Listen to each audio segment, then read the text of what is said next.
বিসমিল্লাহির রহমানির রহিম। দেখেন যে দখলদার ইসরায়েল আজ ঈদে মুসলিমদের পবিত্র ঈদ, এই ঈদের দিনেও আজ এই লেবাননে হামলা করছে এবং এখানে প্রায় ৩৮ জন শিশু সহ সাধারণ মানুষ নিহত হয়েছে। আপনি যদি দেখেন যে যুদ্ধ কি থামবে নাকি যুদ্ধগুলো আরো পরিবর্তন হবে, আমেরিকা যে ইসরায়েলের ফাঁদে পড়ছে এটা কোন বাস্তবতা। আমেরিকা যদি এখন যুদ্ধ করতে নাও চায় তারপরেও যুদ্ধ করতে হচ্ছে। আপনি যদি দেখেন যে আমেরিকাকে চালায় কারা, আমেরিকাকে চালায় হলো আপনার ইসরায়েলের বা ইহুদিদের যে ধনী, এই ধনী মানুষগুলো তাদের পররাষ্ট্র নীতি থেকে শুরু করে রাজনৈতিক পলিসি প্রত্যেকটা মেকারই হলো আপনার একজন ইসরায়েলি। যেখানে আমেরিকার প্রেসিডেন্ট একজন পুতুল, তাকে যেভাবে হামলা করতে বলতেছে সে সেইভাবে কাজ করতেছে, ইহুদিরা যেভাবে বলতেছে ওইভাবে কাজ করতেছে, সেইভাবে সে আপনার ইরান বা মুসলিমপুরের উপরে টর্চার শুরু করছে।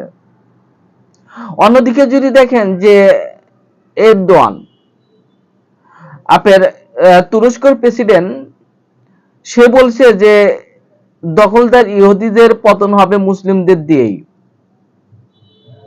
আপনি যদি দেখেন যে ইতিহাস যদি পর্যালোচনা করি, ইতিহাসে যাদেরই পতন হয়েছে মুসলিমদের হাত ধরেই পতন হয়েছে। কারণ মুসলিমদের যখনই নির্যাতিত নিপীড়িত হয়েছে তখনই কল ওই জাতি যারাই আপনি মুসলিমদের নির্যাতিত করছে ওই জাতিকল আপনি টিকে থাকে নাই। আপনার ইতিহাস দেখুন যে কয়টা বিশ্ব রাজনীতিকের থেকে আপনার যদি রোম সাম্রাজ্য যদি দেখেন, আপনার অটোমান যদি দেখেন, অটোমান তো মুসলিম, পারস্য এবং পারস্য মুসলিম রাষ্ট্রগুলো, কিন্তু রোমকে যদি দেখেন যে রোম কেন ভাঙলো, এবং ফ্রান্স যে উপন্যাসিক, এই ফ্রান্স কেন ভাঙলো, ব্রিটিশরা কেন পালা যাইতে বাধ্য হলো, এবং সোভিয়েত ইউনিয়ন কেন দুই টুকরা হয়ে গেল। আপনার এই পর্যালোচনাগুলি বুঝতে পারবেন যে মুসলিমদের সাথে যখনই যুদ্ধ লাগছে, যখনই পরাজিত হয়েছে এবং যখনই যুদ্ধ করছে তখনই পরাজিত হয়েছে। আপনার সোভিয়েত ইউনিয়নে যদি দেখেন যে আফগানিস্তানে যদি দেখেন যে আফগানিস্তানে যখন 20 বছর যুদ্ধ করে পরাজিত হয় তখন কল আস্তে আস্তে রাশিয়া ভাঙা পড়ে এবং সোভিয়েত ইউনিয়ন কল ভাঙা পড়ে। যেটা রোম ছিল 137 খ্রিস্টাব্দে, এই রোম যখন মুসলিমদের এক আল্লাহকে নিষিদ্ধ করত, এই রোমকল আস্তে আস্তে এটা যখন মুসলিমদের অধিকার, মানব অধিকার, ন্যায় বিচার প্রতিষ্ঠাটাকে এটা বন্ধ করে দিল, তখনই কল মুসলিমরা জাগৃত হয়, আস্তে আস্তে রোম পতন হয়ে যায়।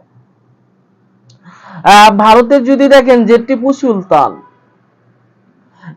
সুলতান ভারতের হিন্দুদের ভারতবর্ষ দখল করে, খাজা নাইমুদ্দিন। সেই জন্য দেখেন আপনি একটা জিনিস দেখুন, সেই জন্য আপনার আমেরিকা বা ইসরায়েল তারা নিজেরাই বুঝতে চেষ্টা করতেছে যে তারা আসলে পরাজিত হচ্ছে। কারণ আমেরিকার যে বর্তমানে যে বিশ্ব প্রভাব ছিল, এই বিশ্ব প্রভাবগুলো আপনার আস্তে আস্তে আপনার ধ্বংস হয়ে যাচ্ছে। গত 80 বছর আগেকার আমেরিকা এখনকার আমেরিকা কি আপনার ডিফেন্স করেন যে বর্তমানে আমেরিকা এবং আগেকার এই 90 বছর আগে আমেরিকা কেমন ছিল, এবং প্রভাব এবং তাদের অর্থনৈতিক, সামাজিক বা গণতন্ত্র তাদের নিয়ন্ত্রণ ছিল বা এখনো নিয়ন্ত্রণ আছে, কিন্তু তাদের যে সক্ষমতা এটা হারা যাচ্ছে। আপনি চীনের যে আগামীতে পরাশক্তি দেখেন, চীন হচ্ছে, চীন আপনার যদি পরাশক্তি হয় সেক্ষেত্রে ওয়ার্ল্ড পলিটিক্স এর পুরোটাই আপনার পরিবর্তন হয়ে যায়। আমেরিকা কিছুই করার থাকবে না, আমেরিকা তাদের পারমাণবিক বোমায় হুমকি দেয়, আসলে এটা হবে না। আপনার কারণ মুসলিম রাষ্ট্ররা যদি জায়গা যায়, যেমন আপনি দেখেন যে তুরস্কের প্রেসিডেন্ট কনভেনশন তৈরি করতে চাচ্ছে। কনভেনশন কি? যেমন 1947 সালে সৌদির বাদশাহ মোহাম্মদ বিন আব্দুল আজিজ এবং মিশর, ইরাক, সিরিয়া, ফিলিস্তিনি, লেবানন, ইয়েমেন, এই রাষ্ট্রগুলোতে নিয়ে একটা কনভেনশন তৈরি করছিল ভর্তি মুসলিম রাষ্ট্রগুলোতে। দেখেন এই যে 1947 সালে যখন মুসলিম কনভেনশন তৈরি করলে, কিন্তু কিছু কিছু মুসলিমদের কারণে, দেশের কারণে এই কনভেনশনটা আগায় নাই। বর্তমানে সৌদির প্রিন্স সালমান বিন আব্দুল আজিজ এবং তুরস্কের বাদশাহ এবং তুরস্কের প্রধানমন্ত্রী রেসেপ তাইয়িপ এরদোয়ান। অন্যদিকে যদি দেখেন যে পাকিস্তানের প্রধানমন্ত্রী শাহবাজ শরীফ, এই যে তারা একটা কনভেনশন তৈরি করতেছে ইরানকে সাথে নিয়ে, মুসলিম ভ্রাতৃত্বপূর্ণ রাষ্ট্রকে কনভেনশন, এখানে যদি কনভেনশন তৈরি করা যায়, তাহলে এই মুসলিম রাষ্ট্রগুলো যে ন্যাটো আছে, ন্যাটোর সাথে শক্তিশালী বাহিনী হতে পারে মুসলিম রাষ্ট্রগুলো। আপনি যদি দেখেন এই মুসলিম রাষ্ট্রগুলো যে সৌদি আরব বা তুরস্ক বা পাকিস্তান, তারা যে কনভেনশন তৈরি করতে চাচ্ছে, যে কনভেনশনের মাধ্যমে মুসলিম রাষ্ট্রগুলো, ভূমিপুত্র রাষ্ট্রগুলো তারা নিজস্বভাবে একটা বাহিনী তৈরি করতে পারে। এই বাহিনীগুলো আপনি যে কোনো মুসলিম রাষ্ট্রের বিপদের সময় পাশে দাঁড়াতে পারে।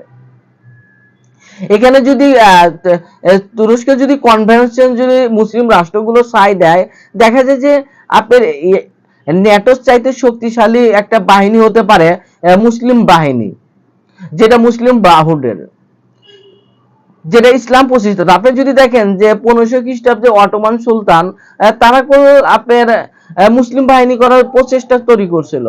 সৌদি আরবের মহান বাদশাহ মোহাম্মদ বিন আব্দুল আজিজ সেও কোনো আপনার কনভেনশন তৈরি করতে চাইছিল, মুসলিম কনভেনশন।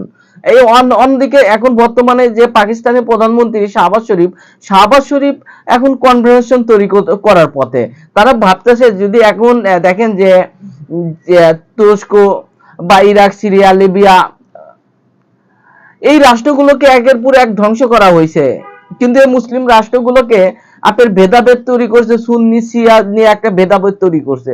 এই সুন্নি শিয়াকে ভেদাভেদ দিয়া তারা মুসলিমদের মধ্যে বিরোধ তৈরি করে অন্যজন এসে আপনার মুসলিম রাষ্ট্রগুলোর নেতাদেরকে হত্যা করতেছে, ইচ্ছা মতন আপনার হামলা করতেছে। দেখেন এই যে মুসলিমরা যে ঐক্যবদ্ধ নাই, এই ঐক্যবদ্ধ নাই দেখেই আপনার এই রাষ্ট্রগুলোতে অন্য রাষ্ট্রগুলোকে হামলা করতেছে।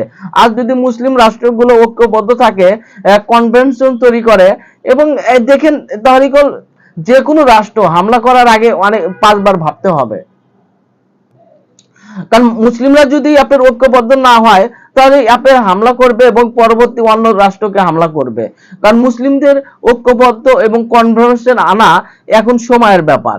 ইসলামী রাষ্ট্রগুলো এবং যেগুলো প্রভাবশালী রাষ্ট্রগুলো আছে, সৌদি আরব, এই তুরস্ক বা পাকিস্তান, ইরান, মিশর, তারা কোনো একটা কনভেনশন তৈরি করতে পারে। এখানে সিরিয়া আছে, সিরিয়াকে নিয়ে আপনি কনভেনশন তৈরি করবে। এখন কনভেনশনের মাধ্যমে বেতন কিভাবে এই সেনাবাহিনীকে দিবে, যেমন আপনার ধনী রাষ্ট্রগুলো গরিব রাষ্ট্র সেনাবাহিনীকে অর্থ দিব, এবং এই গরিব রাষ্ট্রগুলো সেনাবাহিনী তাদের নিজস্ব প্রযুক্তি তৈরি করবে এবং মুসলিম রাষ্ট্রগুলো রক্ষা করার জন্য। এখানে যদি ধনী মুসলিম রাষ্ট্রগুলো গরিব রাষ্ট্রগুলোকে অর্থ দিতে হবে। যদি গরিব রাষ্ট্রগুলোকে সেনাবাহিনীর প্রতি অর্থ যোগায়, সেক্ষেত্রে এর ধনী যেগুলো গরিব রাষ্ট্র সেনাবাহিনীগুলো আছে, তারা কোনো উন্নত প্রযুক্তি তৈরি করতে পারে। এখন যদি উন্নত প্রযুক্তি এই রাষ্ট্রগুলো তৈরি করে, সেক্ষেত্রে আপনার যে কোনো রাষ্ট্রকে, মুসলিম রাষ্ট্রকে যদি হামলা করে, এই হামলা করার আগে অনেকবার ভাববে যে হামলা করতেছে একটা মুসলিমদের রাষ্ট্র, অন্যজনকে ধরতে পারে। দেখেন এই ভেদাভেদের কারণে বারবার আপনার মুসলিমদের যে ঐতিহ্য নষ্ট হচ্ছে। শুধু আপনার কোরবানি, ঈদ বা আপনার নামাজের জন্য বা হজে সব মুসলিম একসাথে, এটা বন্ধুত্ব না। আপনার বন্ধুত্ব একটা মুসলিম আর একটা মুসলিম রাষ্ট্রকে রক্ষা করাই বন্ধুত্ব, যেটা সৌদি আরবের বাদশাহ মোহাম্মদ বিন আব্দুল আজিজ চেষ্টা করছিল, যেটা আনোয়ার সাদ বা আপনার তুরস্কের অটোমান সাম্রাজ্য তারা চেষ্টা করছিল, এবং বর্তমানে পাকিস্তানও চেষ্টা করতেছে। এখন দেখা যাক কনভেনশন কতটুকু তৈরি করতে পারে এবং মুসলিম রাষ্ট্রগুলো এর সম্পর্ক কতটুকু উন্নয়ন করতে পারে, এটাই এখন সময়ের ব্যাপার। সবাই ভালো থাকুন। আসসালামু আলাইকুম।